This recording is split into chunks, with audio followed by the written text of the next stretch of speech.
Hey everyone, welcome to Let's Pod This. My name is Andy Moore. I'm one of your hosts, and I'm joined by Dr. Scott Nelson.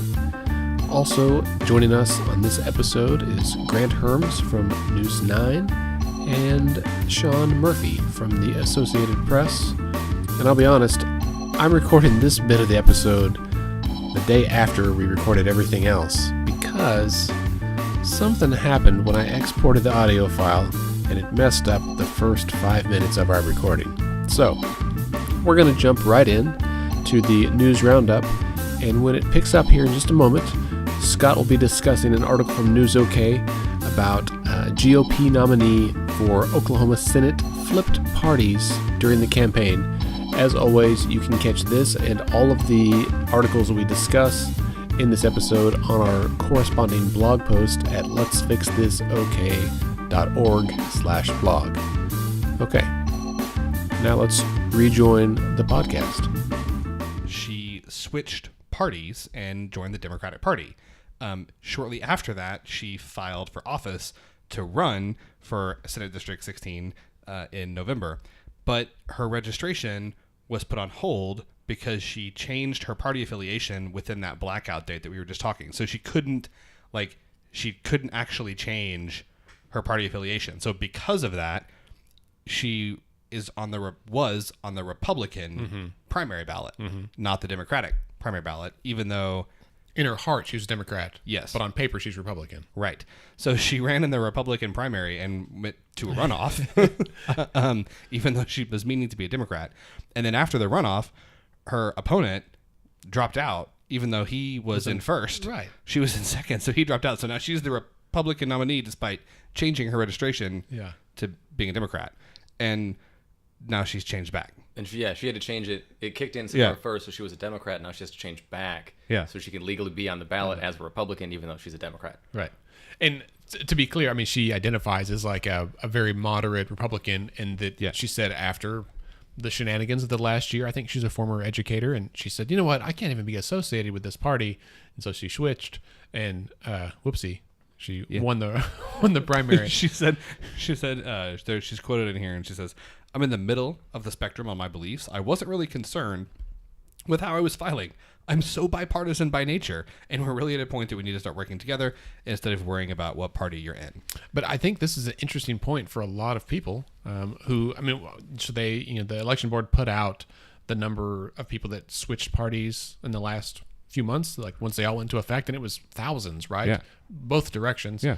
And to independent, and the fact that so many people switch parties so often, there's always conspiracy theories about, well, they're trying to get over there and screw with the primary, and maybe they are, and maybe they're not. Like, a lot of stuff changes in 5 months in this state in politics, and people are just like, you know what, I'm sick of you, I'm going to change. And if you're someone that identifies near the middle, I can see the problem with a two-party system is you got to pick a side, and you might switch back and forth. True. I would say I think it'd be an interesting. I don't know if there's like a way to do this study. You'd have to. I don't know if there's a way to do it. It would be interesting to see if all the people that like changed their party affiliations like that, especially like after the teacher walkout, I would be really curious to see what the voting rate is among that group of people specifically who had changed their parties, because they're like, I'm so sick of this and I can't believe it and they've let me down. And I would want to be like, how many of you have been voting? Right. Because methinks that if the voter participation rate in that population is super high, we might not have some of the elected officials that we do, and thus we might not be as disappointed as we are. Maybe not. I don't know. I just think it'd be interesting. This article strikes me as interesting because she says, like, to be so close to the middle that you could like be a Republican and then just change to be a Democrat, but then also feel comfortable enough to change back and run on the Republican ticket. To me, that says you're legitimately like pretty straight down the middle. And my question is, I don't feel like I see those people voting. I'm not saying that Becky Maldonado doesn't vote. I'm, you know what I mean? That's kind of my question when we talk about all the people that have like changed party affiliations. How many of those people were voting, and particularly how many of those people were voting in like hyper local elections, like city council and state representatives, state senator? The question is really, if their protest is changing parties, that doesn't count. Your protest should be your vote. And in the general election, as a reminder to everyone across the spectrum, in the general, you can vote for whoever you want to. Party affiliation has no bearing anymore. Yes, if you're a registered Democrat, you can vote for Republicans, and if you're a Republican, you can vote for Democrats. And libertarians and independents and you do not have to vote in every race. So if there is if there's a candidate for state senate that you feel really strongly about, but you don't know who to vote for governor, don't feel like you have to just vote straight party so you can vote for that one person, right? Like you can vote for that one person and nobody else. Right. I would encourage you to vote for as many people as you feel comfortable and be as informed as you can be, but you don't have to check every box. And in fact, you don't actually check the boxes. Don't put a check mark. Don't put an X. Fill it all the way in. That's right. It's like a Scantron. Right. I just said that. I was like, you don't have to check that box. Oh no, somebody's going to check the box. I think we need to do a better job of telling people that, because I guarantee that I have probably invalidated at least a couple of ballots in the last 10 years. By saying don't check the box? Well, I just checked it. No. I remember reading that in 2016 and thinking, I have not done that correctly in every election, because it's square. It seems like, and we say check the box. That's probably it. Dang it, my vote for Nader's invalidated. And we should ask Brian Dean if it actually counts. Like if you only have an X in one box, is that ink enough to pick it up on the machine? Do you guys know? I don't think so. I think that's at the top of the ballot that says this is not okay. There's one little thing that's okay and it's fully filled in. Everything else is not okay. Right. But just because it says that doesn't mean the machine doesn't work that way. Yeah. Because I'm sure they're trying to avoid you drop your pen and make an errant mark for Ralph Nader, and then you're like, I didn't mean to vote for him. So maybe it doesn't. I don't know. We'll ask the election board. They know. We should go on because we said we were going to go through the articles faster this week. Did. And it's not happening. This was important. Next up, we've got another one from News OK. All right. So as you guys may or may not recall, we passed a bill about medical marijuana in June, a state question legalizing medical marijuana. You may or may not recall that after that, the State Department of Health came up with some rules about how to manage medical marijuana. You may recall that there was some consternation about those rules, in particular one involving whether or not licensed pharmacists have to be in dispensaries. You may recall that the General Counsel for the State Department of Health apparently told the board that they were overstepping their authority in making these rules and said, you should not do this. My legal advice is that you don't do it. And they did it anyway. You may then find out that, recall that Julie Ezel was found to have fabricated some threats against herself. She made a fake email account and emailed threats to herself. Yes. And then it all came out in the public, and she had to resign. Yes. Or was fired. Or both. Well, and was charged criminally. Yes. With 2 felonies and a misdemeanor, I think. Yes. Whoopsie. Well, and now, as Paul Harvey would say, the rest of the story. It's not the rest of the story, it's just a new development.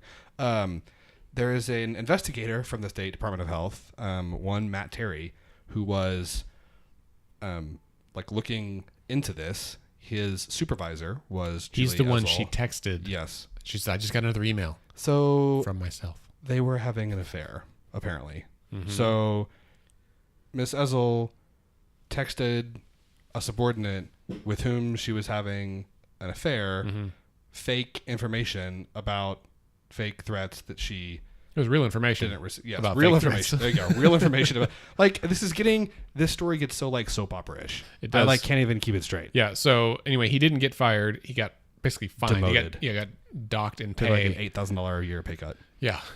Someone on Twitter, when I shared this, said, well, I'm an investigator for another state agency, and I make about half of what he makes after the pay cut, so this seems really unfair. And I was like, sorry. Yeah. Yeah. So I had heard that I know that many people who worked at the Department of Health suspected they were having an affair, that they noted that the two of them were very close, and so I guess this was not a huge secret.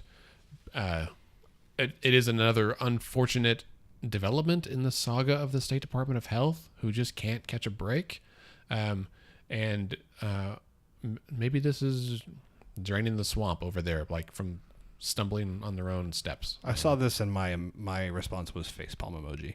Yes. That was Yeah. I got it texted to me from several people at the same moment. You were one of them. It is sort of the shiny object in that whole saga that you're talking about that I always think detracts from the dysfunction at the State Department of Health right now. And so, like, I always tend to skip over that kind of story, especially this one specifically, after the Board of Health meeting. Right. Just because it's like there are other problems that affect more people than the drama between these two staffers. Yeah. This was a 100%. slow news week, but to be completely honest. However, we like to keep people up to date on the latest on a few soap opera-ish things.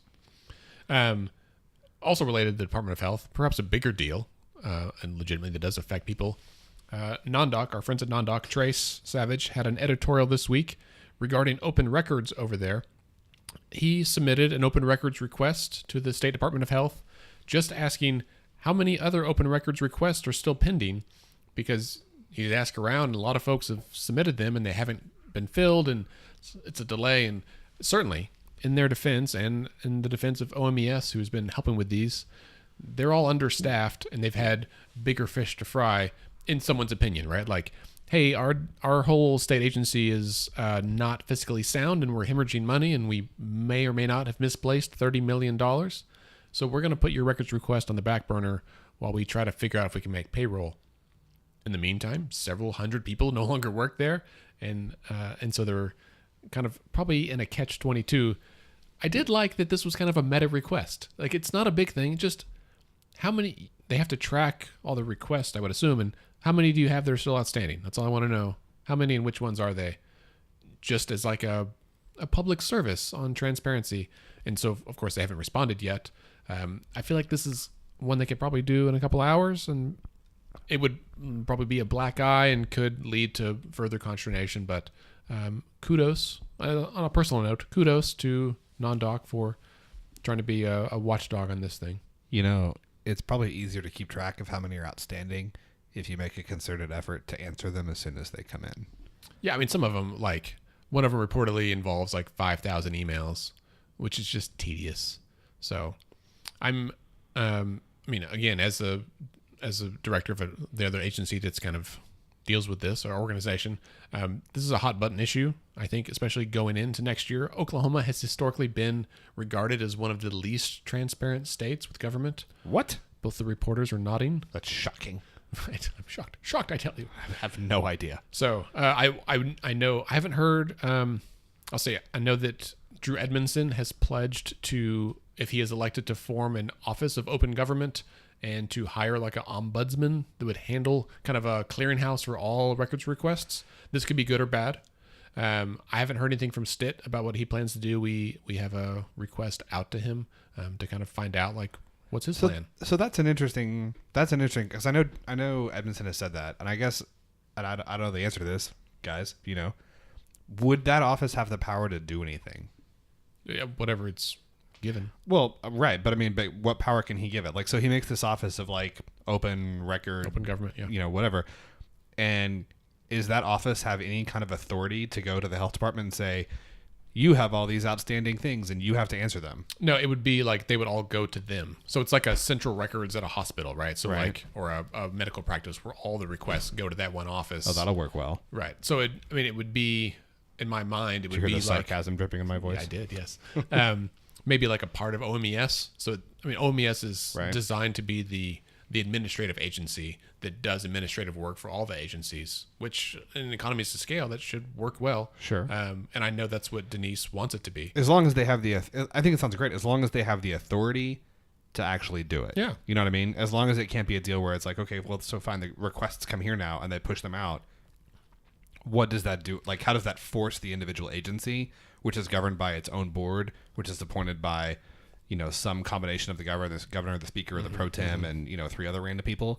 Like, do they have, like, how does that make them You'd actually have to do it with legislation. Yeah. That's kind of what I'm You have to thinking, right? statutorily give them power Right. and set that up that way. And then, money. of course, the legislature would have to Right. pass it. Which seems like, and that's the point that I'm trying to make, is it seems like Drew couldn't do that on his own. You would need a statute change, which the legislature is never going to pass. Well, Drew also said that he's going to work to force the legislature to be subject to open records, which they are currently not.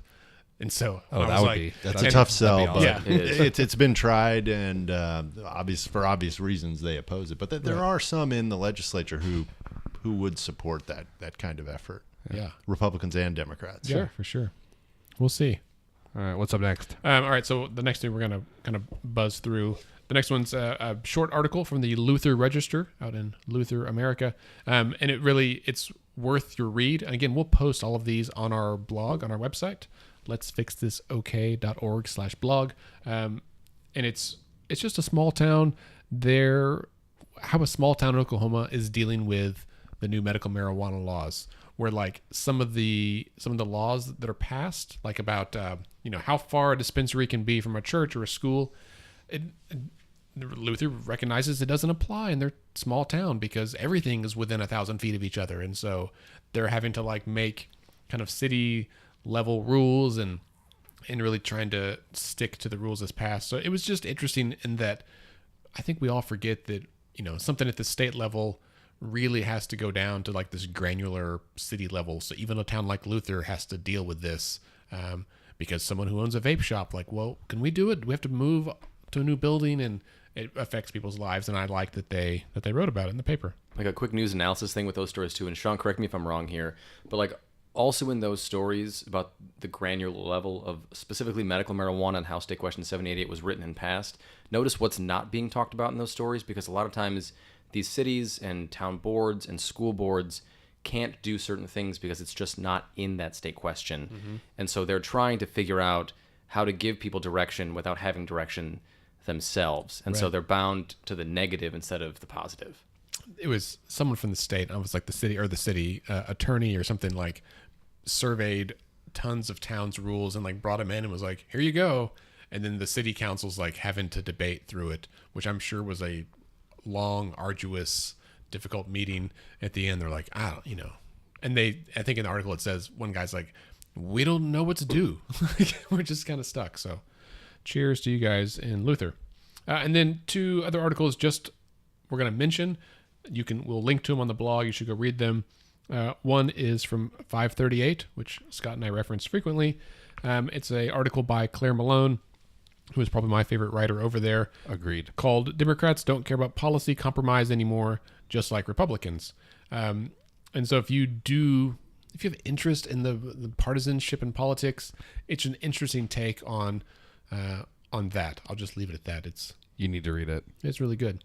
And then I sent it to Scott this morning. He said, I wanted to talk about that. So good. We're on the same page. And the other one is an article that I heard about because of 538. It's on the New York Times, The Upshot, which is their kind of data-driven political side. And it's called Live from the Battleground Districts, Polls of the Key Races for House Control.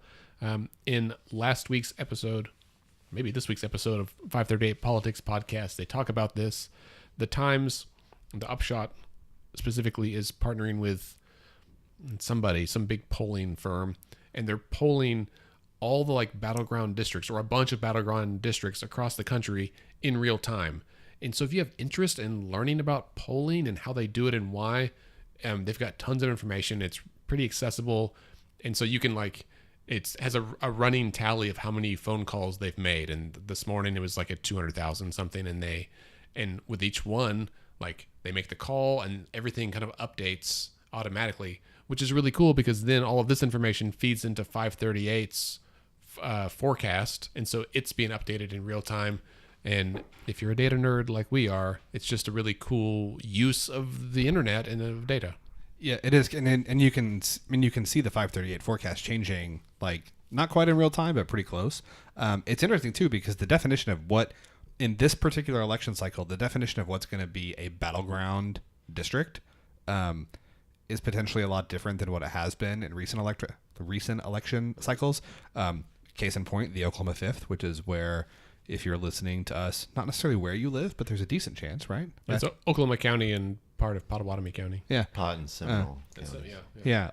Oklahoma City down to like South Oklahoma City, over east, excluding Tinker Air Force Base, and then Shawnee, essentially, is a battleground district now, right? Like it's not a toss-up. but it's a lean Republican district. It was started the cycle as a solid Republican, then was moved to likely Republican, and is now lean Republican, which I don't want to say would have been unthinkable 6 years ago, but extremely unlikely 6 years ago, 4 years ago, 2 years ago. And so just because of the national political environment, there are districts that could go, different than they have in a long time, which is just interesting to see that kind of change across the map. Yes, indeed. All right. Well, that concludes our news roundup. Now let's talk to our guests. I realize I don't have this is the one section I didn't have a sound effect for. I could do a ta-da. Man, they probably feel shat upon now. They do. Sorry to shat on you. They're probably just like Sean's put his headphones back on. Like, all right, this is getting serious. It's just like, why am I even here? I don't have a sound effect. Right. So again, Grant Hermes from News 9 and Sean Murphy from the Associated Press, or the AP, if you will. Thanks for joining us again. Guys, tell us a little bit about yourself, where you're from, and how you got into the media. And we'll go age before beauty. I am a 1995 graduate of University of Oklahoma College of Journalism, and started working for the Duncan Banner right out of college, and basically got hired on by the AP in 2004, and became their Capitol State House reporter in 2010. So, been working up at the Capitol since 2010. And I've covered the legislature for years before that, just for different organizations. But yeah, been with the AP now for 14 years. And so, do you do the state capitol exclusively? Well, we're kind of a small shop, so sometimes I'll cover a court case or breaking news, crime, whatever. A little bit of everything, but try to focus on the legislative session when they're in, and politics and campaigns. Some years we have all of those things in the state capitol. Exactly. Can you maybe explain a little bit, as much for me as for anybody listening, exactly what, when you say you work for the AP, right? It's easier, I think, for folks to understand, oh, you write for the Oklahoman, or you're a reporter for News 9, or the Tulsa World, or whatever, the KGOU. When you say you're with the AP, you see AP stories appear all over the place. AP stories are on News OK. They're right. in other, what does it mean to be a journalist for the AP? Well, so the AP is a not-for-profit cooperative. Technically, we're owned by our members. News 9, for example, is a member. Most radio stations, TV stations, daily newspapers, those are all AP members. And so we provide content for them to use, and then we can also there's content sharing agreements. So, for example, Nolan Clay had a story about the Julia Zell in the paper today. We can take that copy, condense it or consolidate it, or really kind of add to it if we need to, and then move it out on our wire. Can you explain the wire?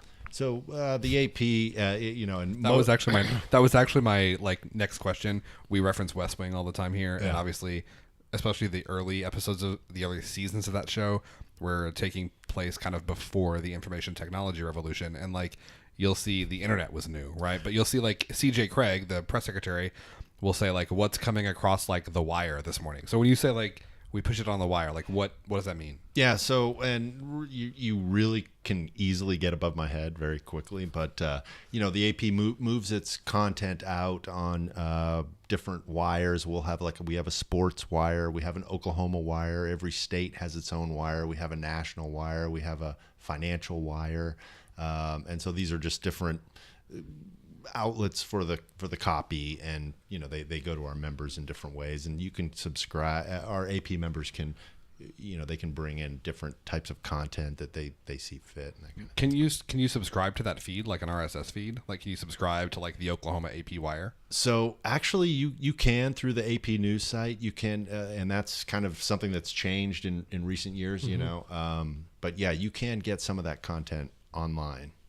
I'm going to assume the wire refers to telegrams. It does. Yeah. Yeah. So the AP actually started back, this is probably way more than you want to know, but I think it was the Spanish-American War, and all the big newspapers in New York were all planning to send a correspondent down to cover this war. Well, they all said, hey, why don't we just all get together? We'll send one guy down there. and then he can report back. That's actually All the other And that reporters. guy was Sean. And that guy was Sean. Wow. I just want to let the record show that so far, I'm the only person here who hasn't called Sean old or ugly or both. I didn't say ugly. I just said You said age before beauty, implying that he was both older and less attractive than Grant. okay, that's fair. Fair. As am I. I will like that. But Sean can grow a beard. I can't grow a beard. This is true. This is true. And I do like that we went all the way back to the Spanish-American War. And I'm going to guess what happened back then was all the other reporters said, I don't want to die. How about we just send Paul? Let's all just pay for Paul to go. And if he doesn't make it, we'll draw straws again. Because Paul was sick the day they chose the That's right. reporter. Right. You know, fun fact, again, playing it fast and loose with the word interesting here, but world famous individual who in many ways started his career as a volunteer war reporter because he couldn't go because of like medical and like injuries. And so the only way that he could go like be a part of the action was to volunteer and go as a war reporter. I know I've heard who this is, but I can't recall.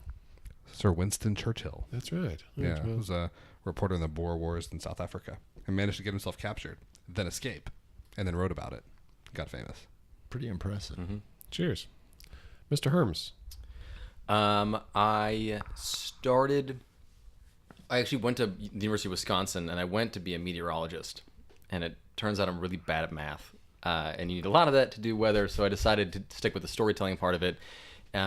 Worked for the paper on campus there, worked for the radio station on campus there.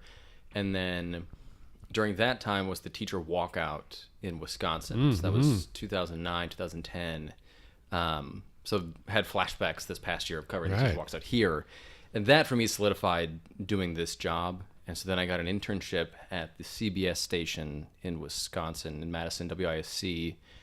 Worked there as an intern and then a reporter while I was a senior at UW, and then moved to Texas and worked in Waco for a year and a half, and then moved here. Excellent. Mm-hmm. Did you visit the Texas Rangers Museum in Waco? I did. Man, I have not ever been, but as a native Texan, I really want to, because there is no higher calling in my life than to be a Texas Ranger. It would appeal to everything Lone Star in you. It does. It really You've seen would. my tattoos. Yeah, you know I this. have. Are we have. talking about the damn tattoo again this week? Not the tattoo. Fun fact, and this is indeed interesting to me. There's a rule that occurred back when the Texas Rangers were like the law enforcement agency in America, or at least that part of the country. Someone wrote in and said, "How many Rangers do you need for a riot?" And the response they received was, "One riot, one Ranger." And that is just badass enough for me to really appreciate that. Also, riots back then were different. So when you said no higher calling in life than for me to be a Texas Ranger, you meant like the law enforcement officer. Yeah, not baseball. Not the baseball player. No, no. All right, well, I can respect that. Does Pudge Rodriguez still play? That was the last Ranger I was aware of. Pudge does No. not play. Nolan No, Ryan no. is still a Ranger to me. And that day that he punched that dude in the face was still, man, that was a great game. And I don't even like baseball. That was a former OSU player too. Was it really? Robin Ventura. Nice. Well, if you haven't ever seen that video, go Google Nolan Ryan punch. Yeah, it's when Robin Ventura charged them out, right? Yeah, yeah. Great. And Nolan's like 20 years his senior and just let him have it. Dicks him. It's pretty fantastic. I don't advocate violence, but man, that was funny. Like he's like, I got what you need right here, son. That's right. Bring it. All right. So the past couple of years have been unusual in Oklahoma politics, I think, to say the least, and that's what I've heard from almost everyone who's been around longer than me. In your opinion, Grant and Sean, what has been the most unusual aspects? Well, I want to jump in because I think there's only one answer, but and I didn't want Grant to steal it. But the fact that we have had 12 incumbents lose their job this cycle is unprecedented. As far as anyone I've talked to, I mean, I can't remember anything like it. I mean, usually 2-3 incumbents a year, maybe, and one of those might be in the general. So for that many incumbents to lose, I mean, it really says something's going on here in Oklahoma. You know, whether it's the teacher walkout, whether it's an anti-Trump sentiment, whether it's women being energized, whether it's some combination of all those things, whether it's the medical marijuana, people are engaged like I've never seen them before. People are very super hyper focused on state issues as opposed to a lot of times federal issues are driving the narrative.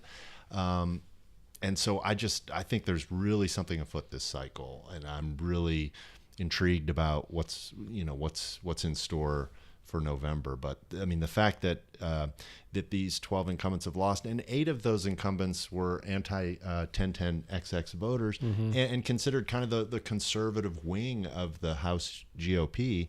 The fact that they are all gone, and then you add on top of that the members who aren't running for re-election and those that are termed out, it's just like kind of what next session what could happen next session is really intriguing, I think. Yeah. Not to mention the open seats that happened in this past year and a half, whether it was they were forced out or they tragically passed away in the middle of their term, Went to prison. went to prison, those kind of things, and those special elections that we saw changes in those districts. That was highly unusual. Was there 8? Was there 8? 8 or 9 that were Yeah. vacant seats. Not all of them were scandalous in nature, Right. but 8 or 9 seats. But I, mean, think between these two things and then other turnover, we're Right. looking at like 62 members that are going to be freshmen, I think, this year. I mean, it's, First or yeah. second term, yeah.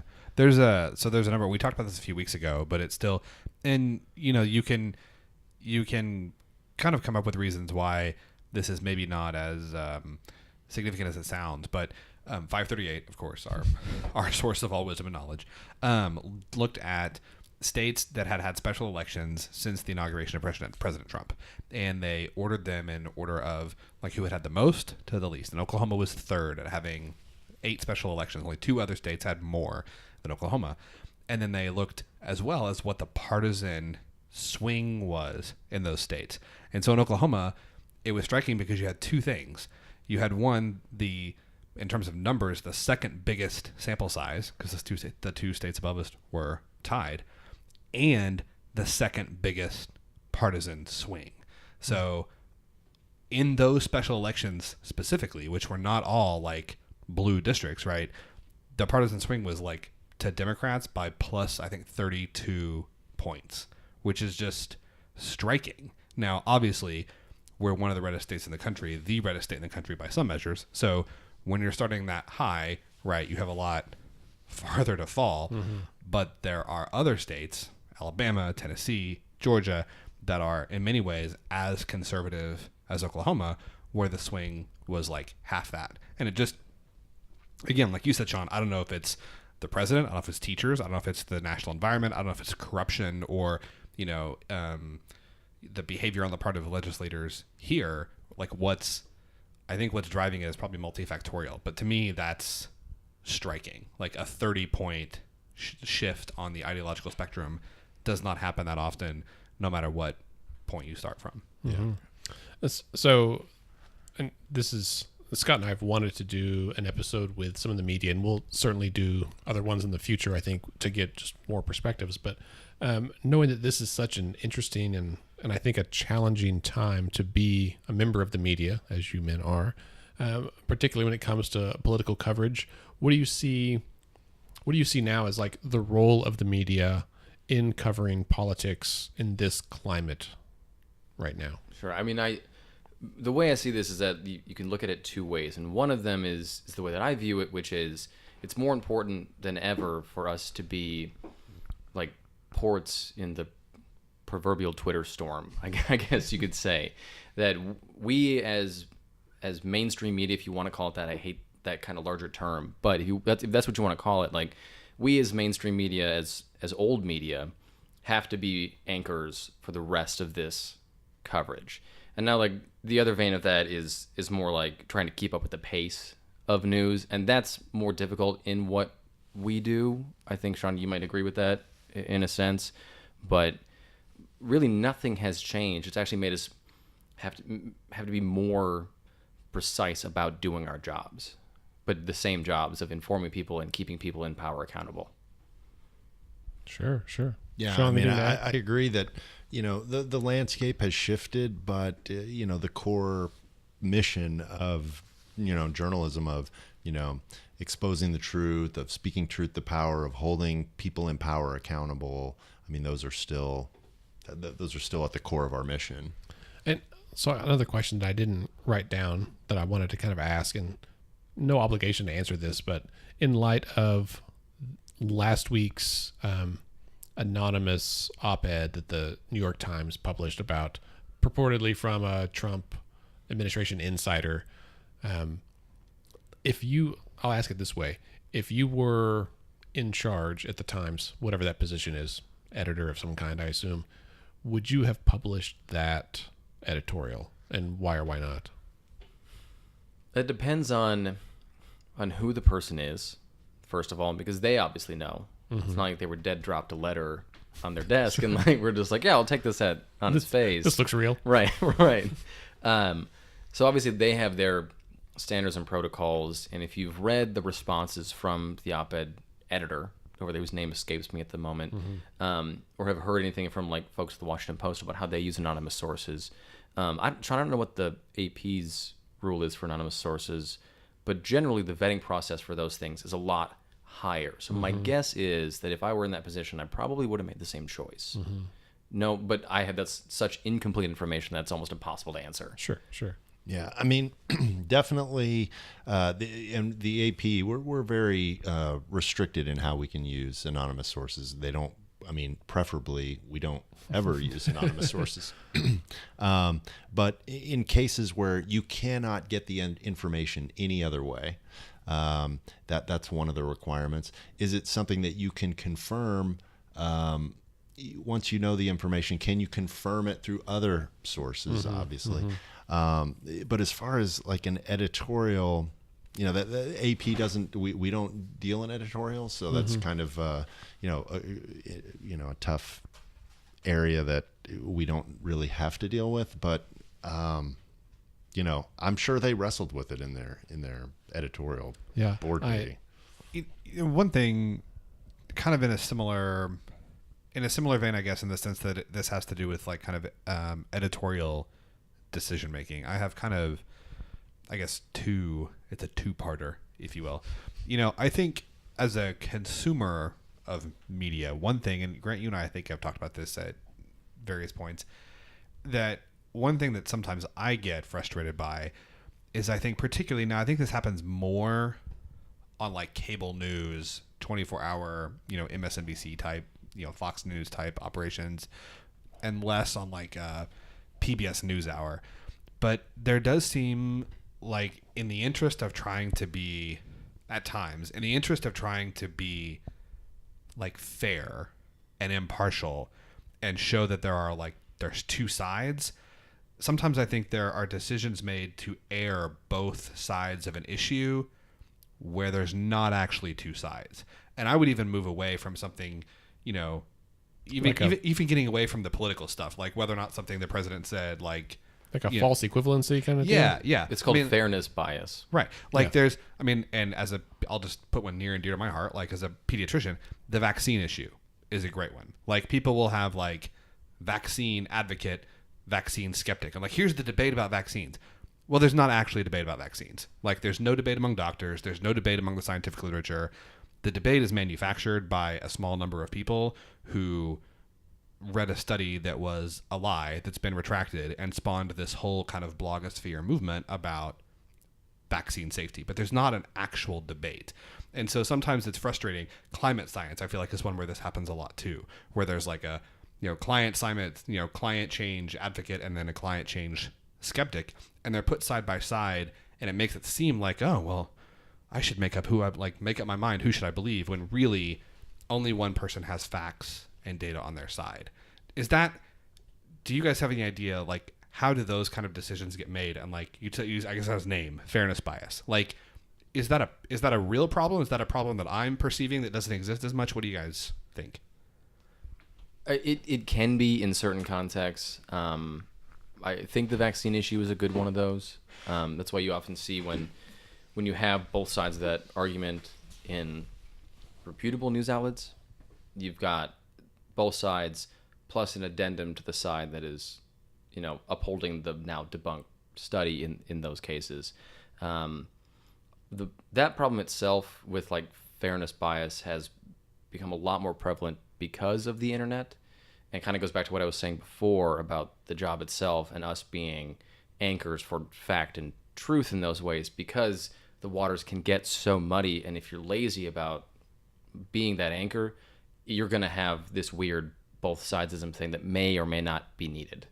Yeah, I think that's a good point. If you're a lazy journalist and you're writing about the anti-vax, and you talk to, Dr. Yen, or maybe you talk to a pediatrician, and then you just talk to an opponent who says she's frightened because she thinks her kid's going to get autism or something, and you don't put in the context that, or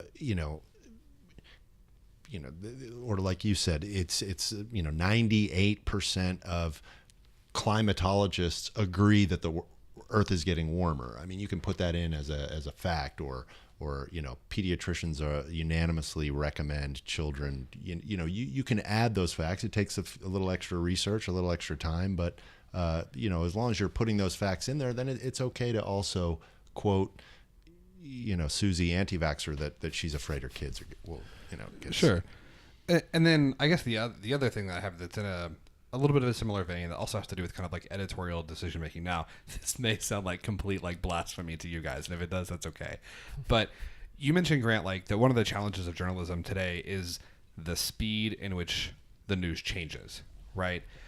And part of me wonders, and I want to emphasize, I'm not in any way trying to hold like journalism or journalists and the media at large like responsible for this, but I do wonder, could the media play a role? Like, is it possible for you guys as journalists to do your jobs with integrity, but also make editorial decisions that slow down that news cycle, right? Like, to say, like, yes, just like, I think you made this point earlier, there is so much more information because of Twitter, because of Facebook, other like social media platforms in general, the internet. Things break so much faster than they used to. Like the information comes a mile a minute, but a bunch of it is crap, right? Yeah. Is there a way for journalism to be more of a filter and have more editorial discretion and say, like, no, like, we're not going to talk about this thing. Like, yes, it's on Twitter. Yes, it's on what's it, but that's not news, and so we're not going to talk about it. I have a thought here, but Sean, you go first.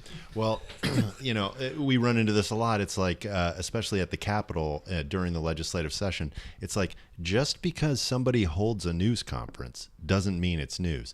Okay, just because the bankers hold a press conference to say, hey, we don't want banking reform.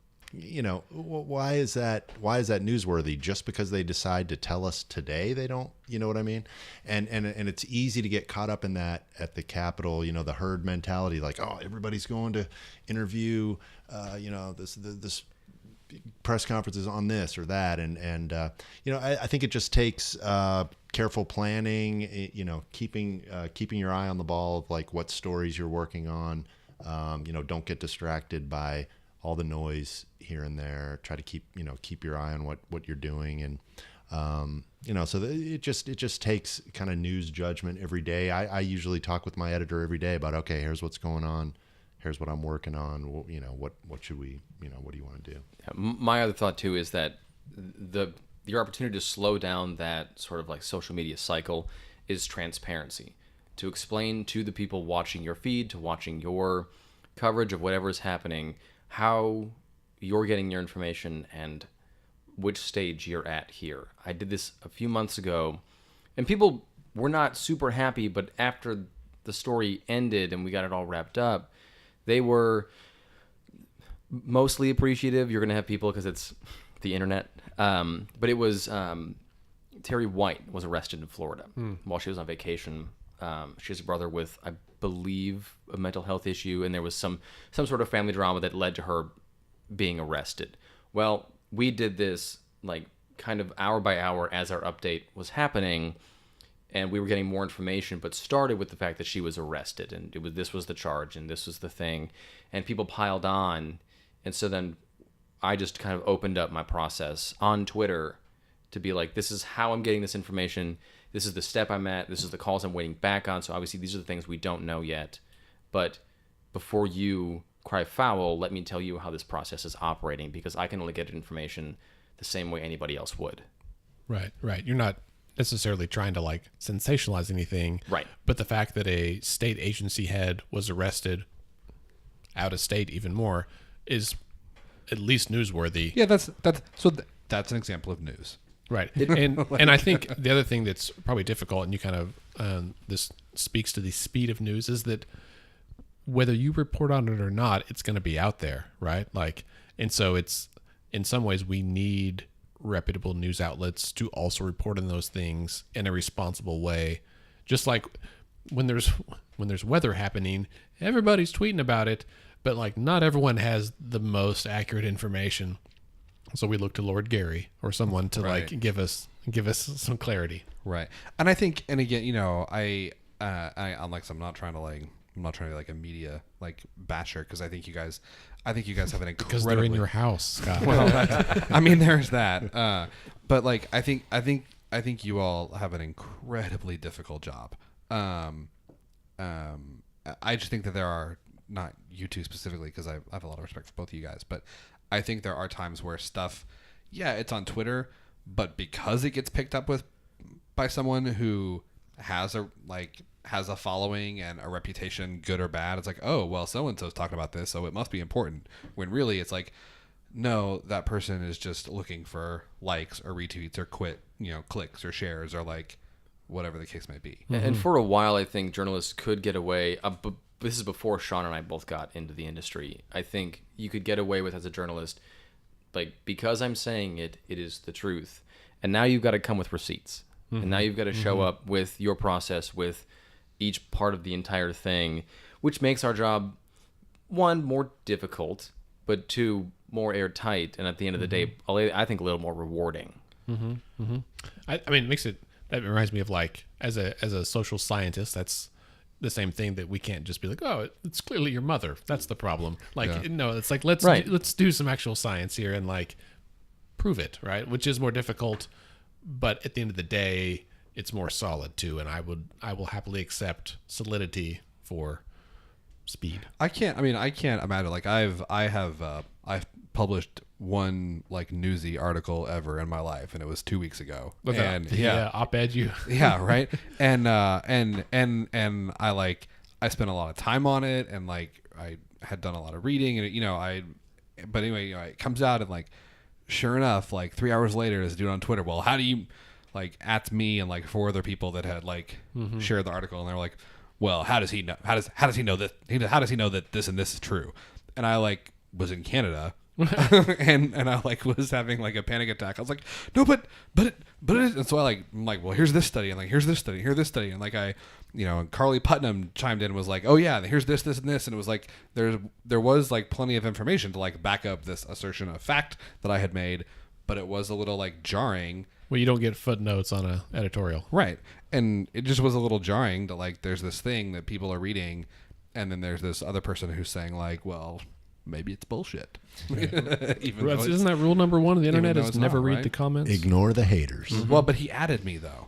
So, can you imagine being like a verified, like if you're Kanye, No. Oh, you're just getting weird stuff all the all time, day long, like constantly. I had one tweet that went semi-viral during the 2016 election, and it was a tweet about how long it was taking, something with one of the debates to get rolling, and I compared it to like a Microsoft update where it just spins and spins and spins, and it was like retweeted like 200 times and liked like 2,000 or 3,000 times, and so my phone was just melting, and I was like, oh, this is just a tiny bit what it's like, right? Like the Kardashians post one photo and there's like 17 million likes in 15 How do they have minutes. any battery ever? They don't. Well, I they guess just turn they it just don't. off. They just don't Right. get They don't care about notifications. anybody. Yeah. The plebeians. Right. All right. Well, let's. I've got one last question for you guys. Actually, can I ask Sean a question quick? Oh, yes, I've got please. a thing here that like it's something that I don't think people understand about how our job works all the time.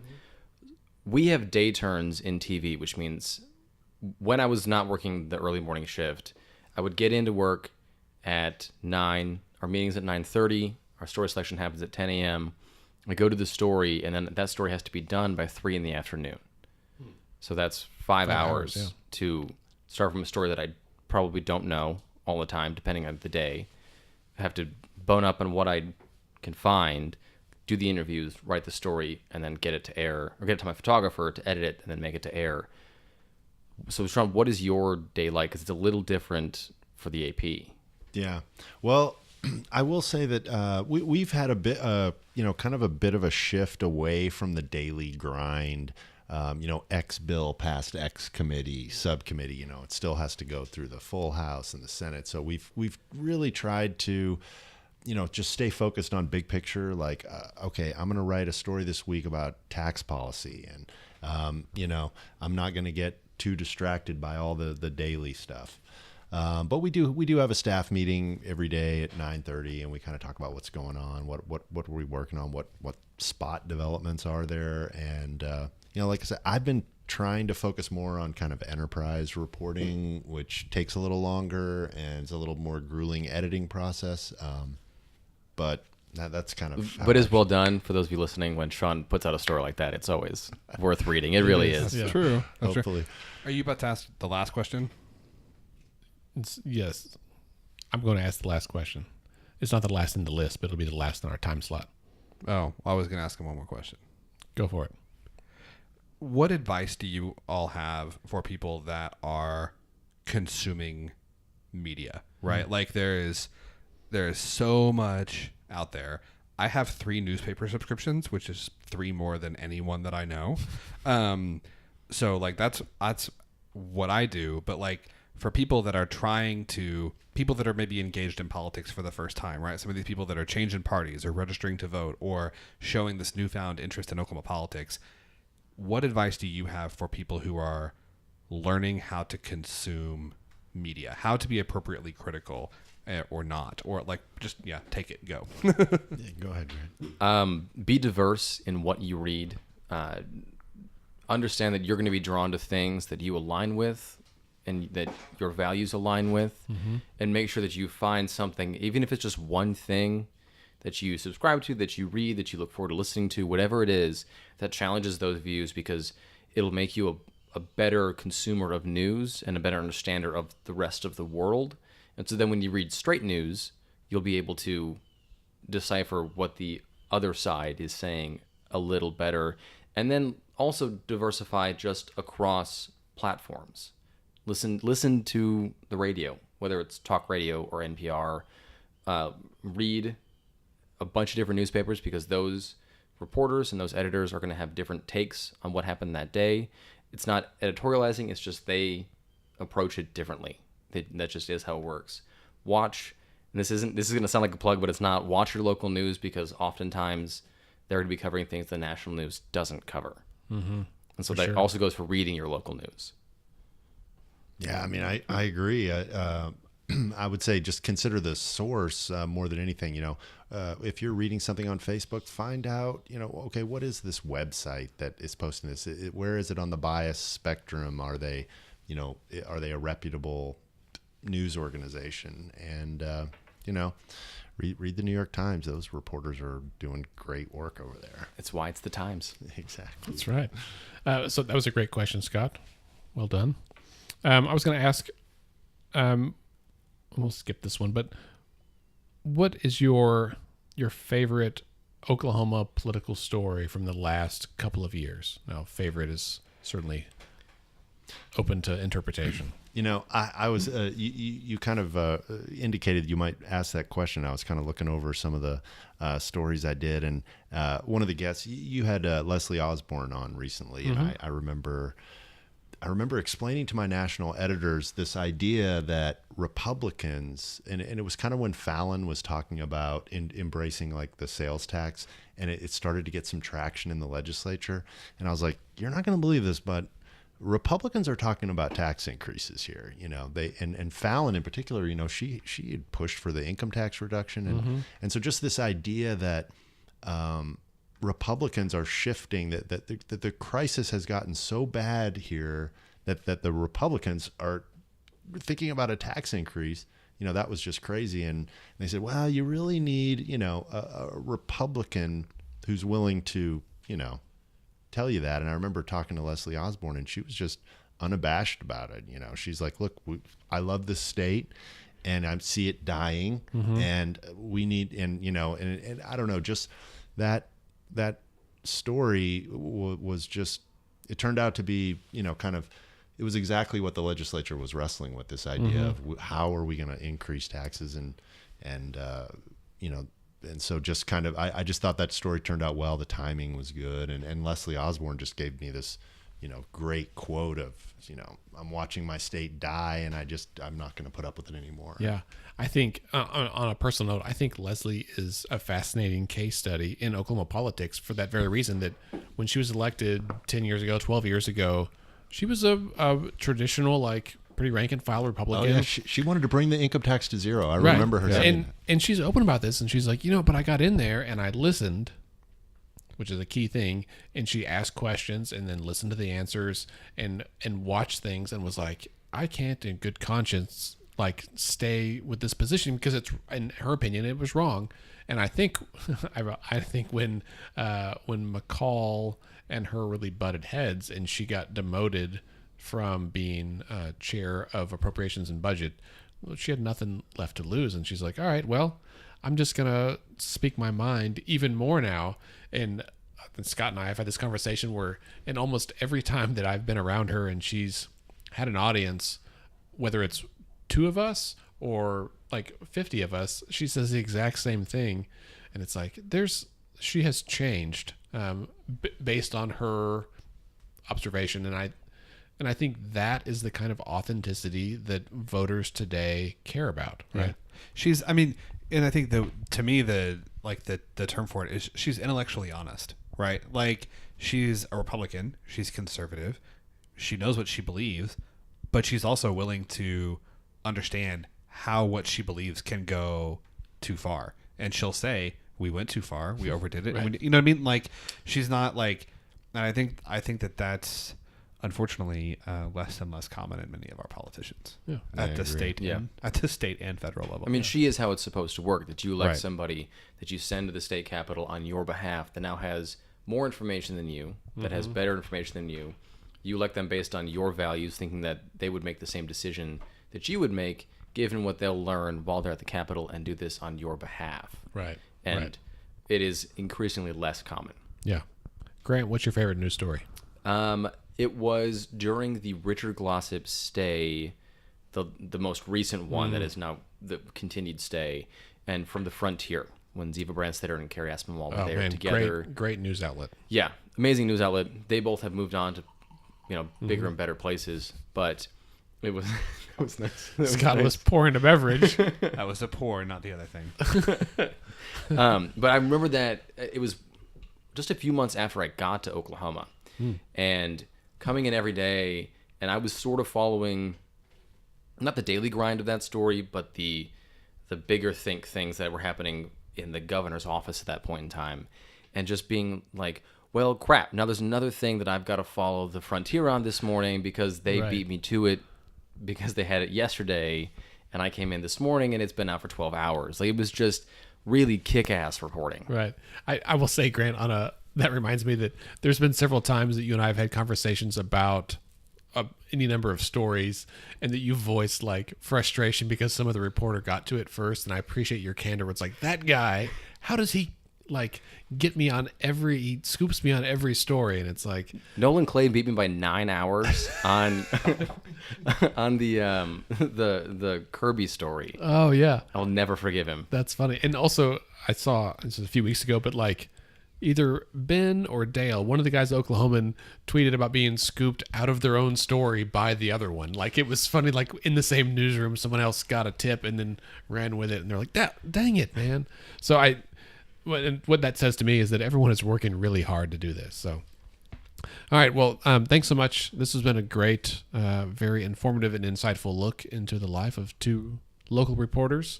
I will say, like, and Grant, you mentioned the term mainstream media earlier, and it strikes me as funny because, okay, aside from cable news, that term could apply to anyone who's mainstream media, including like the Luther Register or the Duncan Banner Press, which is quintessentially not the same thing. So, Yeah. All right, well, we're going to move on to, I think, almost our last segment, our mailbag, which we've never had before. Hang on, I got a sound effect. He's so excited. Should turn that up. All right. Do it again. Do it again. It's time for the mailbag. This is a response to last week's question of the week. The question was, other than education, what's the most important issue to you this election cycle? So we had 2 responses that I'm going to highlight here. Haley Marie Brown said, quote, I'm super excited about real people running who are not corporate or industry puppets. And she was specifically citing Democratic candidate for Corporation Commission Ashley Nicole McCrae. So again, I think this speaks to that voters' desire for authenticity.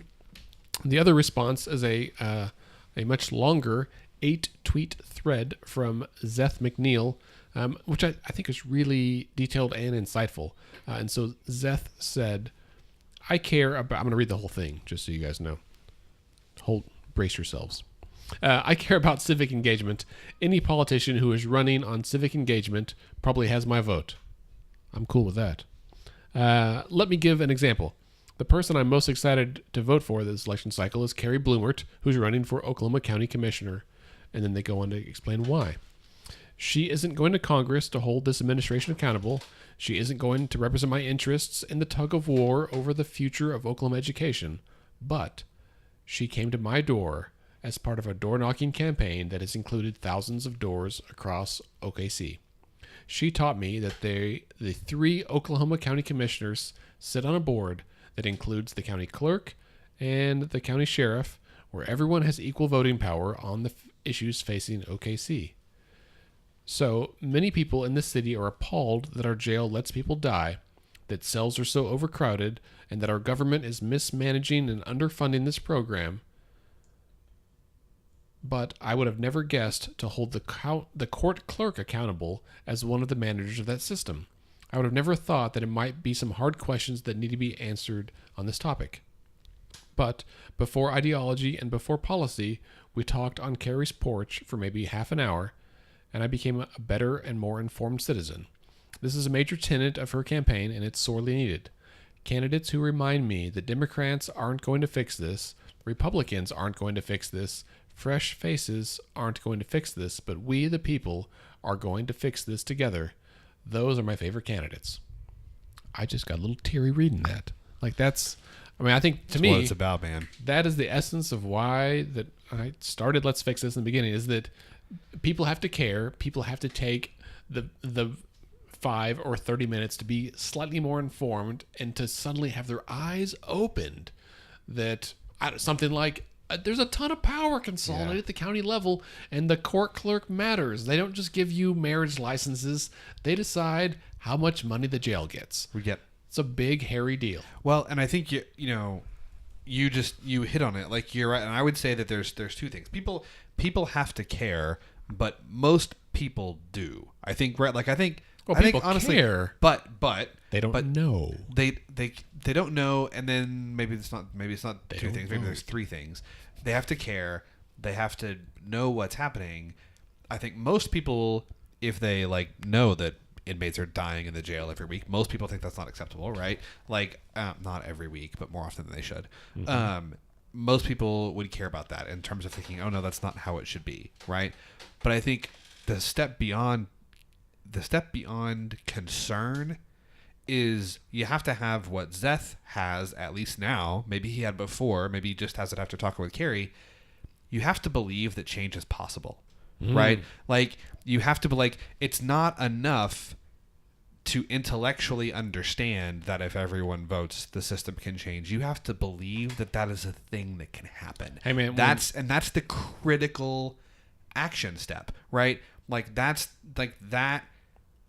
is what it takes. More than knowledge, more than empathy, more than caring. You have to believe that your voice matters. That's right.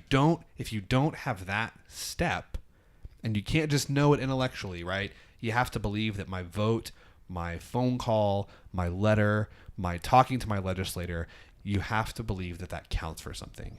And until you believe that, I don't think anything else matters. This is making me so excited for November, so that, well, for one, so people will vote. For 2, we'll know who is elected. Yep. And then we can start building relationships with all these brand new greenhorn legislators that know as much as the rest of us, right? Yep. Like, many of them are just, they were us and 6 months ago, and they decided to run for office, and now they're getting elected. And this is why Let's Fix This exists. So if you've happened to start listening to us in the last few weeks or months, and by the way, this is roughly, we'll say this is like our 1 year anniversary of the podcast. Number 52. This is our 52nd official episode. We've had some other ancillary ones. However, hodgepodge, right.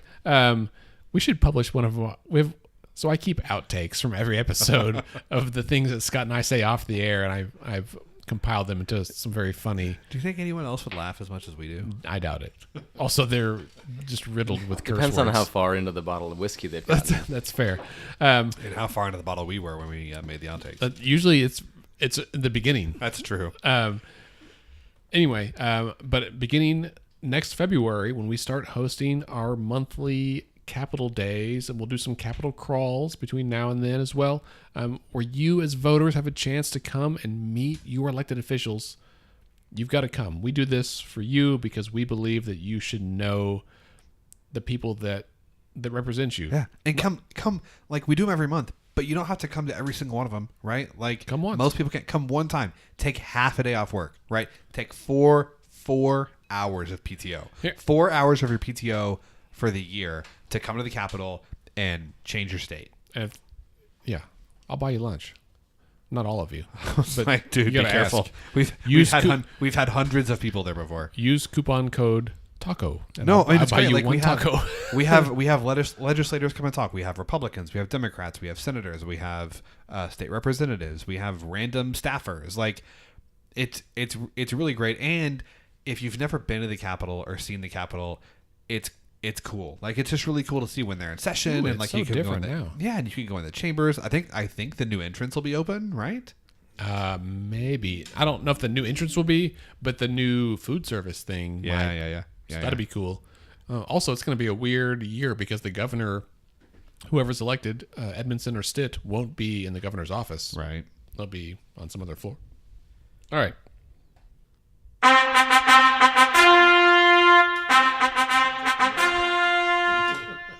All right, it's the new question of the week sound. Scott, did you like that? I do. You're very you like the trumpets. Yeah. You're into the fanfare. I've played for you the podcast, whatever. It's not the trumpet, but it's whatever the British thing is. Anyway, question of the week. That's the point here. This goes back to an earlier conversation. Have you, listeners, this is your question, have you always been registered as one party or the other? What are some of the reasons that would cause you to switch your party affiliation? So hit us up on Twitter at Let's Fix This OK. Let us know if you've always been the same or if you've changed and what issues would cause you to change in the future. So please, on Twitter, Let's Fix This OK, or you can email us if you have a longer answer or you don't like Twitter, podcast at letsfixthisok.org. And I think that brings us to the end of the episode. Whoa, that was louder than I expected. I apologize. Grant, Sean, thank you so much for being here. Grant, you can connect with on Twitter. What's your handle? It's Grant Hermes KWTV. Same thing on Facebook. On Instagram, it's Grant Hermes TV. But that's more personal foodie stuff than news. That's good. And also your desk doodles each day. And desk doodles, yes. Very entertaining. Nice. I like that. Sean, how about you? At AP Sean Murphy on Twitter. Nice. Excellent. You can follow us, as I said, Let's Fix This OK on Twitter. Scott is at SC Melson. I'm at AndyOKC. We're all very Twitter-centric here. If you're not on Twitter, I guess you should be. Everybody is, including the president. Don't forget to subscribe and rate Let's Pod This on Apple Podcasts. I will say that right now we are the highest-rated Oklahoma politics podcast in the state. 5 stars on Apple Podcasts. And we have more rankings than Non-Docs thing over there. I got into a funny text conversation with them. Our theme music is provided by the Sugar Free All-Stars. They're great. Listen to their music. Let's Fix This is a nonpartisan, non-profit organization who strives to educate and equip all Oklahomans to engage with their government in meaningful ways. And we encourage you to get involved in any way you can. Remember, decisions are made by those who show up. Have a great week.